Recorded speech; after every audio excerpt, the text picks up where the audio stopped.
Morning, everyone. It's 3:42 here AM in Malaysia, Kuala Lumpur. And have a look at that. The best time of the day for me, as always, to listen to music. And talking about audio, 2023 has been a great year for IEM in particular. Many type of IEM, anything from hybrid to dynamic driver to magnetic planar. And talking about magnetic planar, I have two of the latest magnetic planar I have in my hand right now, which is Kefine KLANAR here and SIVGA Nightingale. Okay, I received both of them practically on the same day, so it makes sense for me to review both of them together. Okay, and in order to make it easy for you, I will be splitting into two sessions. So if you want to skip straight to Nightingale or go back to KLANAR, just select the chapter as listed in the description below. KLANAR is priced at 90 US dollar, and the IEM itself here, which is already attached, right, comes in a very straightforward, simple, professional looking construction. This shell that you're looking at here is entirely made of CNC machine aluminum. I am quite impressed with the build itself. And what's inside, most importantly, is you're going to find a 14.5 single magnetic planar, pretty much a normal size nowadays for magnetic planar. And the impedance rating is rated rather low at 16 ohm, one of the lowest that which I have seen so far, with a fairly good sensitivity of 105 dB. Okay, the cable itself matching the rest of the Kefine KLANAR. In fact, the color is Kefine colored. Okay, comes in 3.5 mm single-ended. It is constructed of OFC leads braid. This is what you're gonna get, and on top of that, you also get this carrying case, and inside you're gonna find some silicone tips, no foam tips. All right. When we talk about sound, let's just go straight to the few points which is important to people. Okay, so there are several sections here, as you can see. So let's talk about driving this magnetic planar first, because typically when we talk about magnetic planar, one normal question normally pops up first and foremost. Can my device run a magnetic planar? Okay, let me just clarify this. This Kefine KLANAR with impedance rating of 16 ohm suggests that it is easy to drive. Yes, true indeed. On driving factor for listening loudness and everything, when attached to this Sony Xperia phone, Sony Xperia 1 Mark IV, which is very weak at under 1 BRMS and probably at around 35 milliwatt of power per channel, this Kefine KLANAR was already quite usable. And the keyword here is usable, because what I'm hearing is that something which I consider as suitable for casual listening, but perhaps not so much on being analytical. So, true indeed, when I scale the power for this Kefine KLANAR with some of my favorite dongles here, especially this Centron Depot HD and this Hebe FC6, and I spent quite a bit of time using this Ovidius B1 as well, super powerful B1. I am hearing the sort of sound which I would consider as full of authority with the way it handles the dynamic and the headroom itself. Okay, so it sounded the best the more power you subject to it, but it was already very efficient even when driven using less powerful source. And it also sounded even better when I scale it even more power with this Burson Audio Playmate 2, which offers class A goodness of 3000 milliwatt at 16 ohm. And that is where perhaps I would even say that the true potential of this Kefine KLANAR will be heard. All right, now let's talk about the tuning itself. The tuning for this Kefine KLANAR is something which I would consider as being mild, V sound curve. The reason I say mild is that because I am hearing a fairly well presented mid-range, not too suppressed, and some hint of boosting in the lower frequency and some hint of boosting in the upper frequency. But pretty much it is a non-offensive V kind of tuning. And when we talk about the next one, which is the timbre, it is, as noted there, rich and organic sounding, generally smooth, okay, and warm, okay. And it depends on from which background you came from. If you are familiar with the sort of hi-fi man magnetic planar sound, or even this Hibis MP145, or even let's show F12.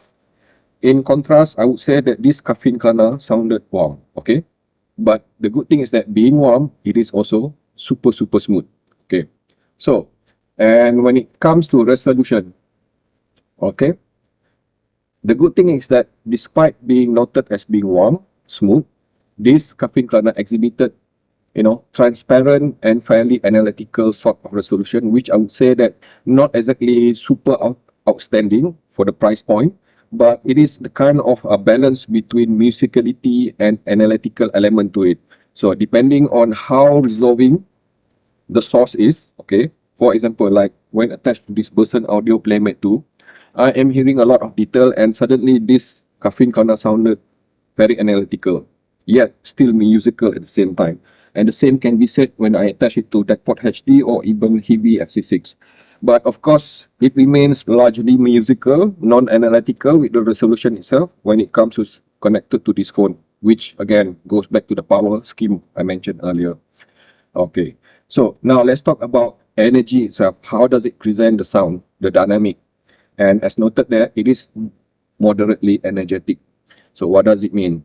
The way it presents the sound itself, like for example, if you take some of the tuning in the market right now, some are tuned to be aggressive, energetic, vibrant, okay? So Kefine KLANAR hits somewhere in the middle ground, okay? Not exactly safe tune, not exactly overly energetic, it's just nice, okay? So moderately energetic with the sound itself. So let's talk about upper frequency, the treble. So in general, I would say that the presentation of this Kefine KLANAR, okay, is fairly good with smooth, normal sort of extension. So it's not particularly very extended, okay, especially if you are a treble head, you love micro and macro detail of the upper frequency to the lowest, to the highest extent. But I would say that Kefine KLANAR has been tuned to be, focus a bit more on trying to avoid that element of being sibilant or piercing. So if you are sensitive to treble, you would find this Kefine KLANAR very pleasant, okay?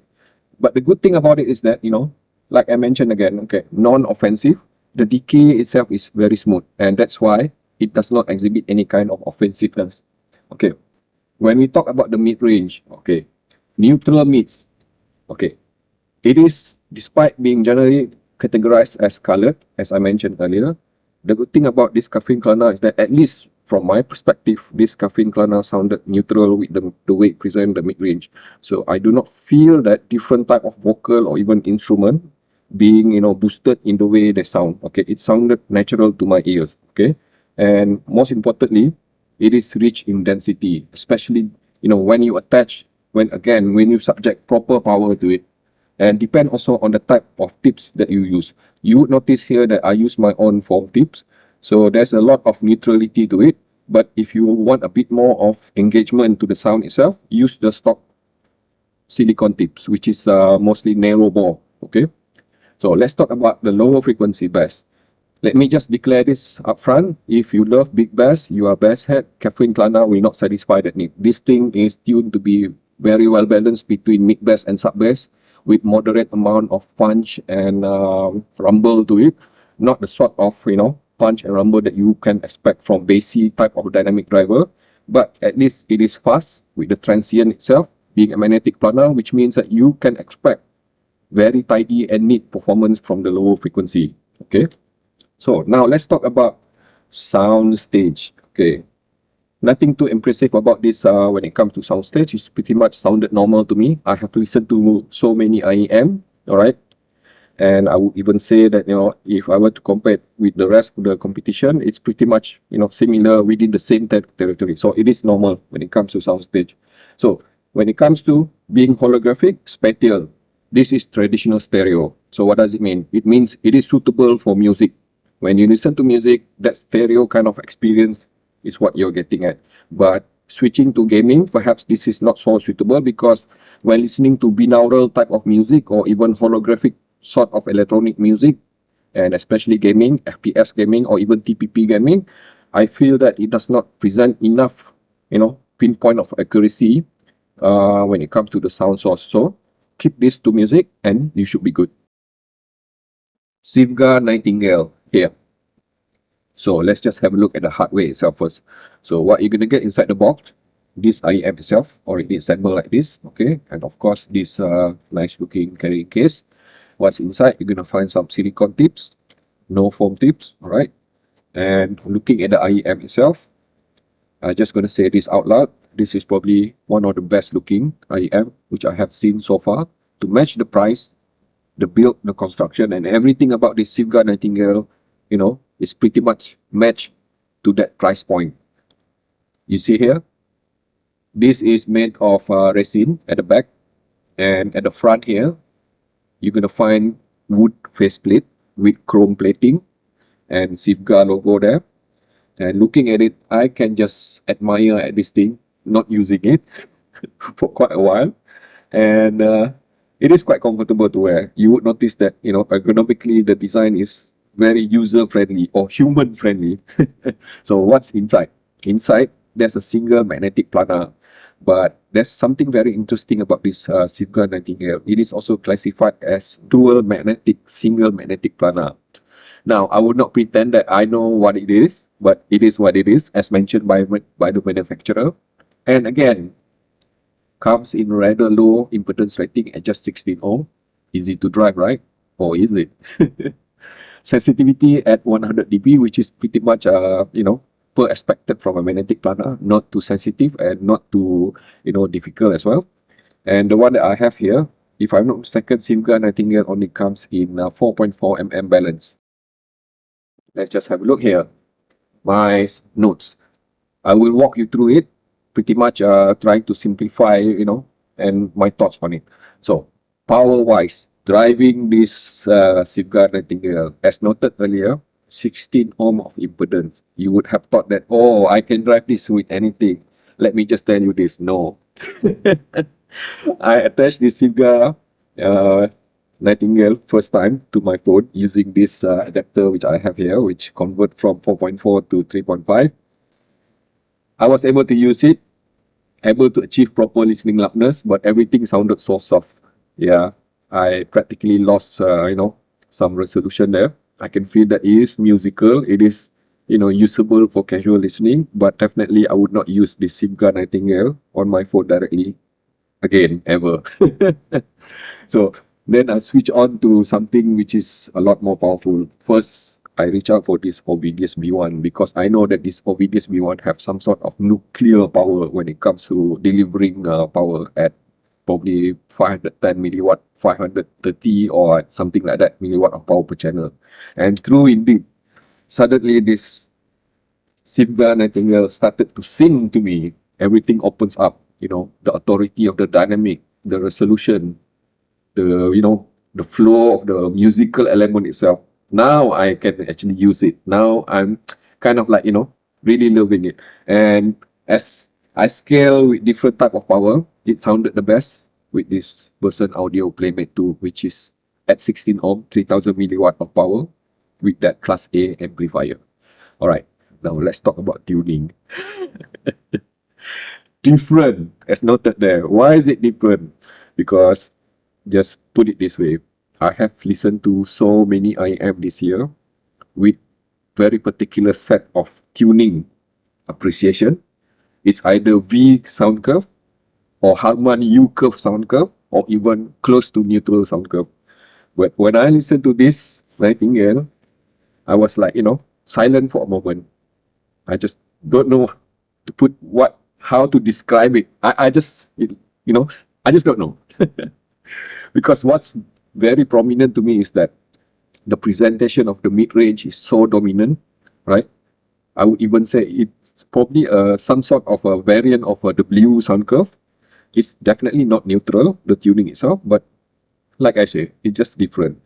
But then again, it took a while to adjust to it because when you listen so much to V sounding IEM or even neutral sounding IEM or even Harman U curve sounding IEM, your listening, you know, sensitivity towards that kind of sound has been attuned, has been burned into your brain. So in order to enjoy this SIVGA Nightingale, you need to allow it to burn into your senses, all right, to appreciate it. So the tuning itself, like I mentioned, it is different. You have to hear it for yourself. All right, now let's talk about timbre. This is definitely rich and organic. one thing that I love about this is that, there's a huge, that encompassing feeling of the sound coming from this SIVGA Nightingale is very, very organic. Does not give any kind of, there's no element of metallic sound to it. Definitely no element of digital sound to it, even when playing low resolution file, okay? And it is dreamy, smooth, ethereal, angelic. Okay, let's just take a step back, okay? You know what is a nightingale, right? It is a bird. It is a bird which loves to sing. Very well known for singing. And that's exactly what this nightingale is. Musical timbre, okay? When it comes to resolution, unfortunately, I would say that perhaps not unfortunately, it depends on your perspective.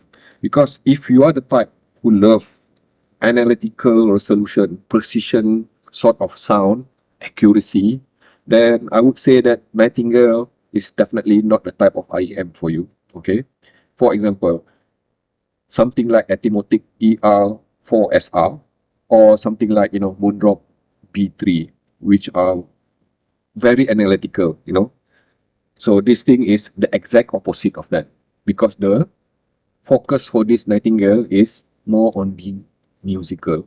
In fact, the entirety, the existence of this Nightingale, I am pretty sure now, is designed to be musical. So when it comes to resolution, it is colored, it does not exhibit any kind of accuracy, and it is also non-analytical tuning, as it is, okay? So let's talk about energy of the sound itself, the way it presents the dynamic. You can expect very mature and fluid presentation of the sound. So that is one of the huge, benefit or advantage and key element offered by Nightingale.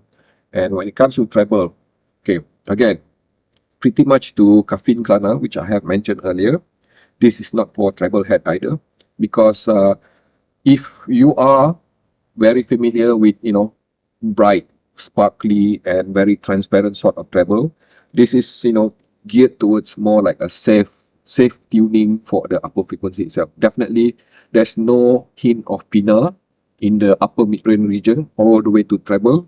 There's no sibilance at all, non-offensive at all. But the good thing is that despite appearing not very well extended with the upper frequency itself, it does offer huge amount of air and smoothness to the decay itself, which I really appreciate. So now let's talk about the mid-range.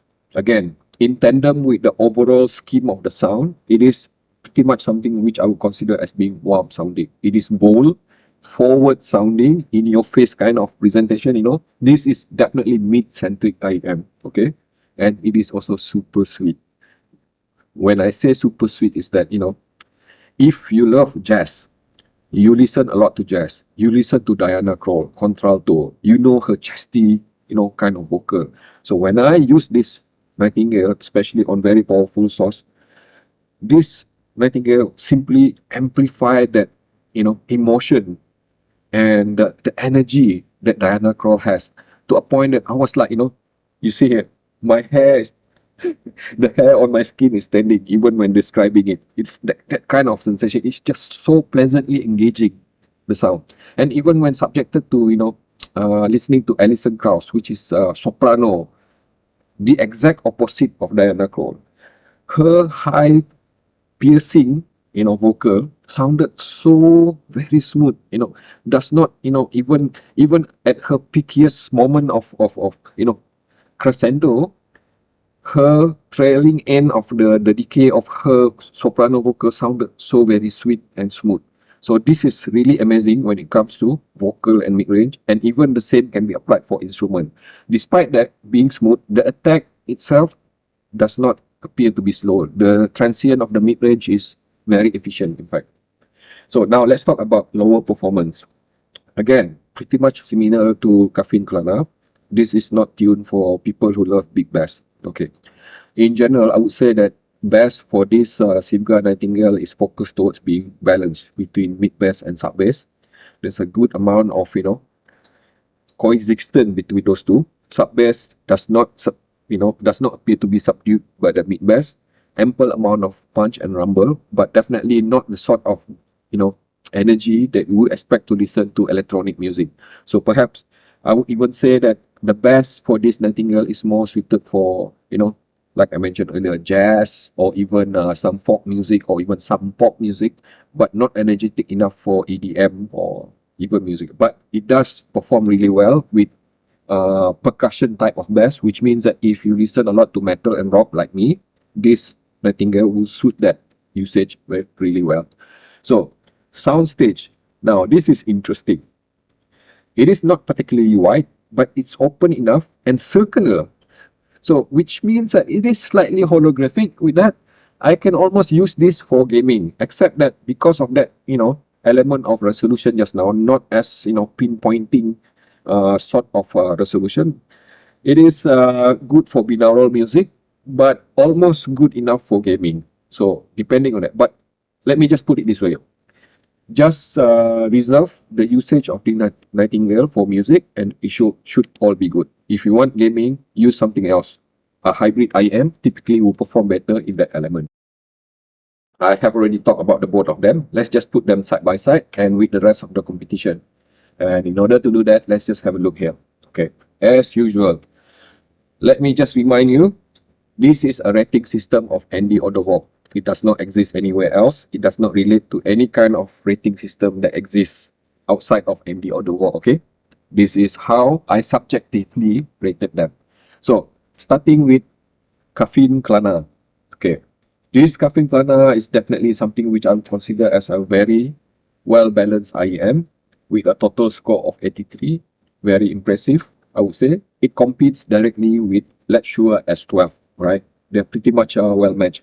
The difference being is that Let's Sure S12 is less denser sounding than this, but by that reckoning, you would even say that S12 probably have a bit more of resolution because it is not as warm sounding as this Kefine KLANAR.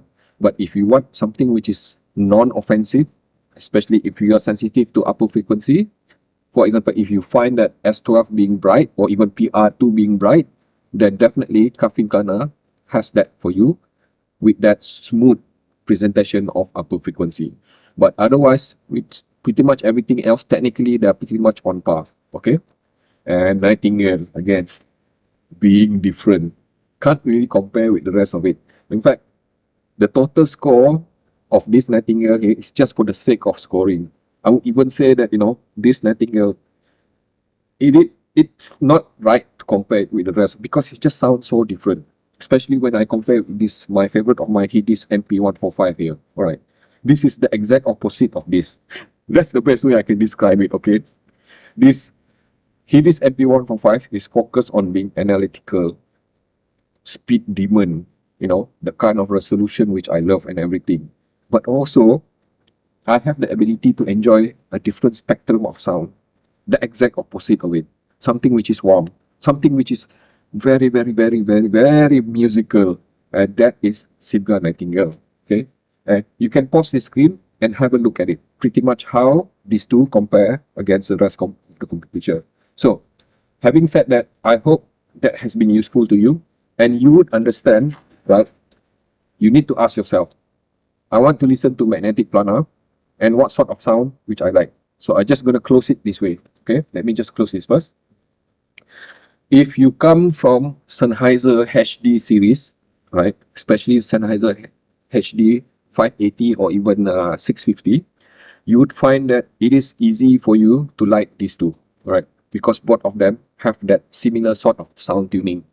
But if you come from, let's say, Hi-Fi Man sort of magnetic planar tuning, or even, let's say, biodynamic sort of, bright tuning, you would find this lacking in resolution, lacking in sparkle, lacking in energy. And I would recommend that you stick to something which is like this S12 or even, PR2 or even Hidis MP125. So this is not about right or wrong. I always mention this. This is, you ask yourself the question, what sort of sound you like more? And that is where you should select which one you will buy.